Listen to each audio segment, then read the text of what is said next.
It's getting very late here. I had a few couple of Nurofen, gland trouble, ear trouble. We're going to go back to talking something about sport. Grand final, AFL Grand Final tomorrow.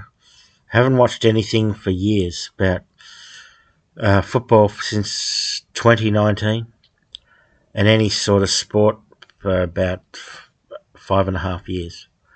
Nearly nothing at all, because I've given that right up for various reasons. A bit of a convoluted story, too long for here and now. But a little bit of thing is, I won't be watching anything, obviously, Saturday. I'll be pretty much ignoring that. I think Brisbane will win. I did have a look at AFL tables, the website, statistics site. The qualifying finals tend to be reversed in the grand final. It didn't happen in 2018, but two very close games in that. I can remember that. Geelong, I think, a little bit suspect. I did mention the Brisbane win last year, how they did it, 1998, replicating the Adelaide Crows, winning a semi in Sydney and then Victoria for the last two games to take the flag. In 1997, they won 4 consecutive finals. So there's sort of parallels. There are patterns there that sort of repeat a little bit or rhyme. So they were beaten in the first qualifying final by the Cats. So I'd expect that to be reversed. Unless they're playing Sydney, they tend to blow the big games, the Cats, these days. Weird, they're very dominant for a long time, since 2004. In the preliminary final or better, or top 4. Crashed out a couple of times. So they're just being completely dominant, but they haven't dominated premierships since 2011. And the same for the Swans, 4 losing grand finals. That happened last year too. So I think Brisbane, I'd say. I almost put OCD sort of wager last year. I almost put a big wager on Brisbane to win. Don't follow it. Don't follow the sport. Don't watch the sports reports. Don't watch things, so I'll find out about it later often. Most of the time, and some of them just don't pay any attention at all, because it doesn't matter, does it?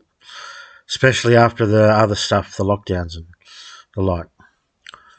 And all that nonsense puts things into perspective. But I think Brisbane will win.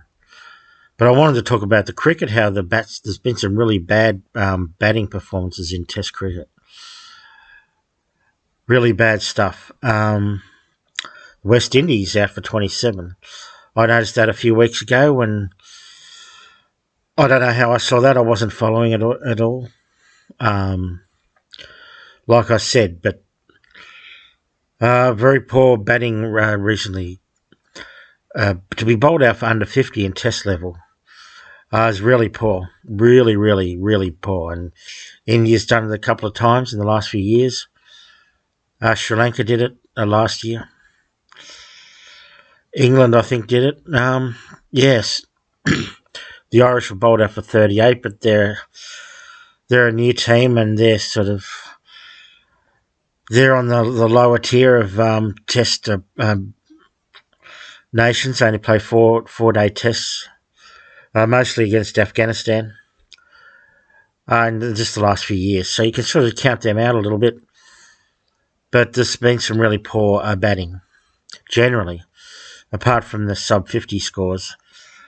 And I think it might be the T20. That was a lot of people, naysayers, said that the thrashing type of batting, the ill discipline and the change the mindset of the batsman.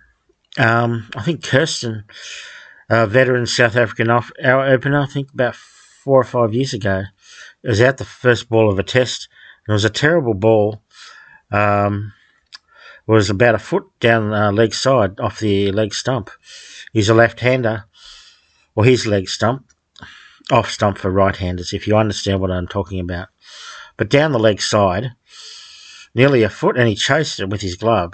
First ball of a test match, 5-day test match. And I thought that was really poor. That was really, really poor batting. And I'm talking really bad. That's grade cricket stuff. It's not international standard stuff for a test match. And that's sort of bit of the T20 mentality coming in. In the thing, you got to start from the first ball. You got to get at least a minimum 150, bare minimum 150, and closer to 200 in, say, 20 overs. And he's chased the first ball.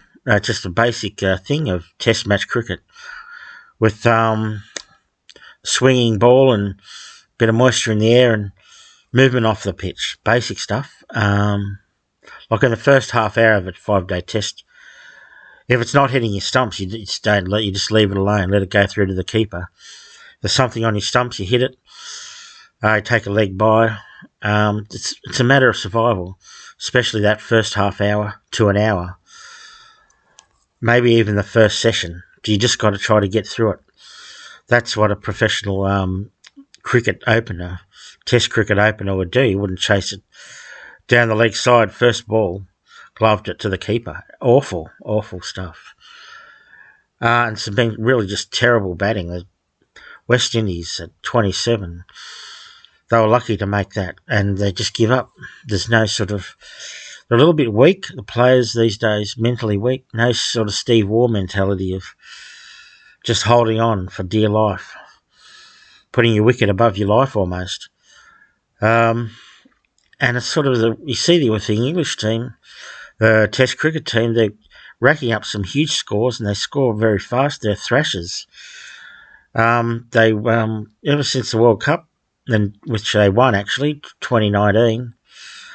They've just scored at a really high rate and racked up some really big scores. But in the big games, when I poke around on Housestat, and they haven't beaten Australia, I don't think, since 2015. They haven't won a series outright against India, another big player in the last decade or so, and they haven't beaten them outright. Neither Australia and they won't win the Ashes next time. They've got Buckley's chance of winning next summer, I think it is. So they're not getting the results. They're racking up huge scores. I think they scored 657 or the like in 101 overs, over 6 and over in a test match. They're just thrashing and racking up big scores and huge aggregate totals over 4 innings with the other teams. But they're not winning the big matches. They're not performing when they need to. They just can't quite get over the line to beat Australia or England in a series. And they haven't done for over a decade now. I think the Indian tour in England was 2-2, I think. 4 test matches. Yeah. So it's just not real good. The quality of the test batting is definitely declining. And I think it's declining because of the T20 and the ODIs where they regularly score 300, 350 now. When I was a kid growing up, it was, 250 was the main target in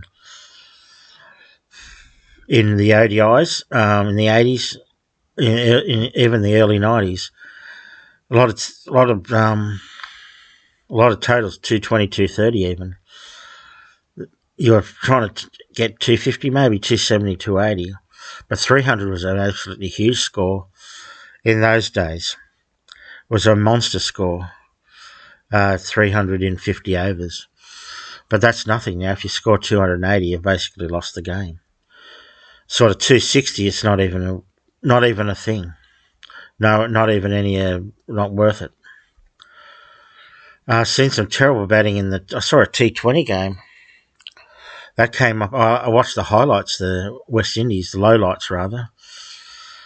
Australia does have a very good attack, a champion attack, one of the all-time greats, but still, you didn't see that with the West Indies a lot in the 80s and 70s. You didn't see teams bowled out for the 40s, 36.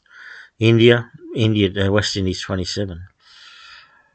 You just didn't see teams bowled out for less than 100 much. Even those terrible England teams of the 80s and the bad ones of the Australian in the mid-80s, you just didn't see it. There was a big drama in 1994. Curtly Ambrose went to crash straight through the English and they bowled out for 46. That was headline news everywhere. They were a laughing stock. But that's happened regularly just in the last few years, the last 5 years. So I think of the thrashing, the T20 thrashing. And players are brilliant. They're a bit brittle, I think. Steve Smith is odd. I look at his some things, his performances recently. He can't. Since the 2019 Ashes, that famous effort of his, crazy amount of runs, 774 or something like that in 4 tests. Absolutely amazing performance. But since then, if they're thrashing a second-tier side, clean sweeping and absolutely annihilating the second-tier ranked teams, he just doesn't turn up. You score, 1 or 2 half centuries in a series, generally most of the time, and not do anything else. So he's a bit. He's not interested. He can't demotivate himself.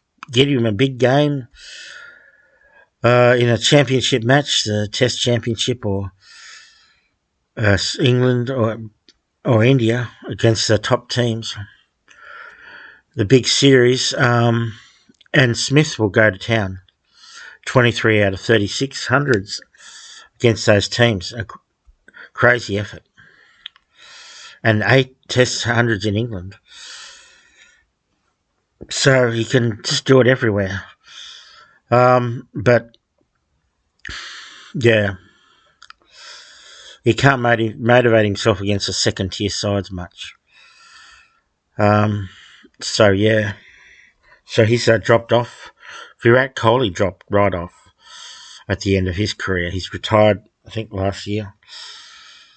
He fell right off.